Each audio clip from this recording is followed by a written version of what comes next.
The Korean Airlines accident occurred at night and in inclement weather. For purposes of clarity, this animation depicts the flight conditions as daytime and does not include the associated weather conditions.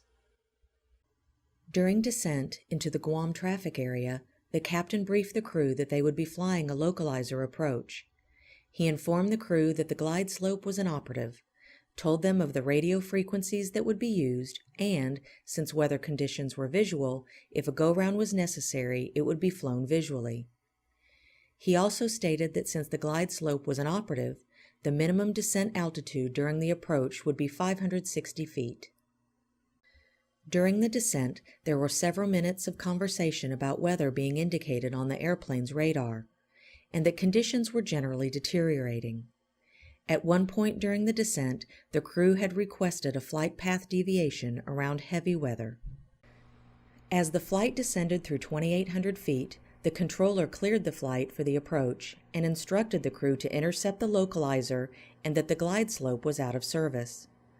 The first officer announced localizer capture and the approach progressed. The crew noticed what appeared to be a glide slope signal and questioned whether in fact the glide slope was operative. As the airplane approached 8 miles from the runway, the captain stated that since the glide slope was not in good condition, that the flight needed to maintain 1,440 feet. The first officer contacted the tower as the airplane descended through 2,000 feet at 6.8 nautical miles from the airport. At 1:41, the tower cleared the flight to land, and the clearance was acknowledged by the first officer. No further communications with the tower were recorded. The flight engineer began the landing checklist as the airplane passed through 1,400 feet. Also, as the airplane passed through 1,400 feet, the ground proximity warning system altitude callout announced 1,000 feet.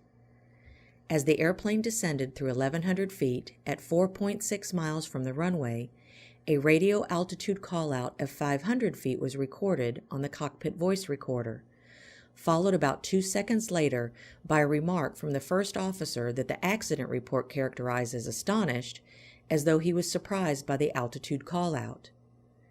As the airplane passed through 840 feet, the warning system issued a minimums annunciation, followed by a sink rate alert. The first officer commented that the sink rate of 1,400 feet per minute was okay. As the airplane passed through 730 feet, the flight engineer reported the altitude above the ground as 200 feet, and he suggested executing a missed approach. 1 second later, the flight engineer noted that the runway was not in sight, followed by a similar comment from the first officer and another suggestion to execute a missed approach. The captain stated, "Go around," and about 1 second later advanced the throttles. The radio altitude callouts began a sequential countdown from 100 feet, followed by impact on Nimitz Hill at an altitude of about 660 feet, 3.3 nautical miles from the airport.